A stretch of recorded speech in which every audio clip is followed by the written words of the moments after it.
ஏங்க ஒருத்தர் வந்து கையில 10,000 தான் வச்சுட்டு இருக்கேன்ட்டு அபிடபிட்ல சப்மிட் பண்ணாது.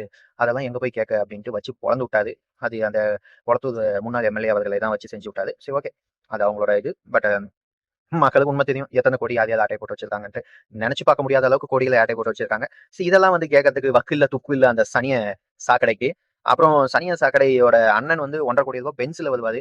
கேட்டா என் மச்சான், என் மாப்பிள வாங்கி தந்தா. எந்த மாப்பிளடா உனக்கு வாங்கி தராங்க? வாய தொறந்தாலே பொய்யி. சரி, இதுக்கும் உனக்கு வக்கு இல்ல, துப்பு இல்ல. அப்புறம் வந்து ஒரு மீட்டிங்ல எல்லாம் சொல்லுவாப்படி. நாங்கெல்லாம் வந்து வரதட்சணை எல்லாம் கேட்கவே கூடாது. நம்மலாம் வரதட்சணையே வாங்கக்கூடாது. பெண் வீட்ல இருந்து எதையுமே எடுத்துட்டு வரக்கூடாது அப்படின்ட்டு அந்த அந்த தீஞ்சு போன சீமான அந்த ஆளு வந்து சொல்லுவாப்படி. அந்த மைதாண்டி சீமானு. ஆனா வந்து பாத்தீங்கன்னா, அவரே வந்து அவங்களோட ஒய்ஃப் கிட்ட வந்து வரதட்சணையா வந்து சில சொத்துக்களை கேட்டதா அவரே வந்து சொல்லியிருக்காரு. அதுக்காகவே எங்க வீட்ல வந்து சண்டை வருது. நான் கேட்டேன். அவன் வந்து வாங்கி தரல அப்படின்ட்டு சொல்லுவாரு. ஆனா இதெல்லாம் கேட்கறதுக்கு உங்களுக்குலாம் வக்கு இல்ல, துப்பு இல்ல. உங்க அண்ணன் வேலைக்கே போகாம இப்ப ஒரு 4 படம் நடிக்க ஆரம்பிச்சுட்டான். இத்தன நாள் வந்து பாத்தீங்கன்னா, உங்க அண்ணன் என்ன புடிங்கிருந்தான்? இல்ல என்ன பண்ணிட்டு இருந்தான்னு கேட்டேன். இத்தன நாள் உங்க அண்ணன் என்ன புடிங்க ஐயோ! அதே வருது சாரிப்பா.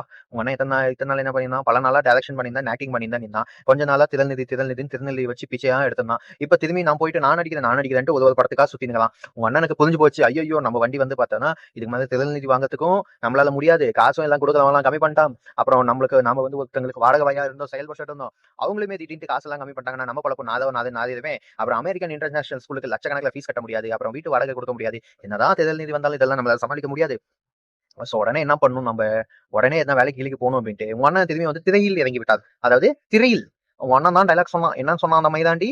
ஏப்பா என்னப்பா நீங்க திரையில தேடுறீங்கோ? தலைவனை வந்து நீங்க தரையில தேடணும் அப்படின்னு சொன்ன அந்த மைதாண்டி திரும்பி போயிட்டு திரையிலேயே உட்காந்துட்டு புடுங்க போயிட்டாப்படி. இல்ல இதெல்லாம் வந்து கெட்ட வார்த்தை கிடையாதுங்க. ஏன்னா இதெல்லாம் வந்து உங்க அண்ணன் தான் சொல்லியிருக்கான். அப்புறம் சனிய சாக்கடை இருக்கு இல்லையா? அந்த சனிய சாக்கடை, அப்புறம் சீமான் மைதாண்டி அவங்க எல்லாம் சொன்னதுதான். ஏன்னா இதெல்லாம் கெட்ட வார்த்தை கிடையாதான். அவங்களே சொல்லியிருக்காங்க. சோ அவங்கள சொல்லும்போது நம்ம இந்த மாதிரி வார்த்தையெல்லாம் யூஸ் பண்ணலாம். ஏன்னா இது கெட்ட வார்த்தை கிடையாது. ஓகே. இந்த ஆமா குஞ்சு அவிஞ்சு போன குஞ்செல்லாம் இந்த வீடியோ பார்த்துருந்தீங்கன்னா கதறுங்க. கதறி சாவுங்க.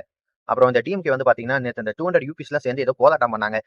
அந்த போராட்டத்துல ஒரு சிஎம் அவர்களை சுத்தமா ஒரு மரியாதை சிஎம் அவர்கள்ன்ட்டு ஒரு மரியாதை இல்லாம, அந்த போராட்டத்துல அம் யார் அந்த மேயர் பவுடர் பிரியா, அந்த பான்ஸ் பவுடர். அந்த பிரியாவும் கலந்துருக்காங்க. என்ன சொல்லி அந்த போராட்டத்துல நடக்குதுன்னா, சிஎம் அவர்கள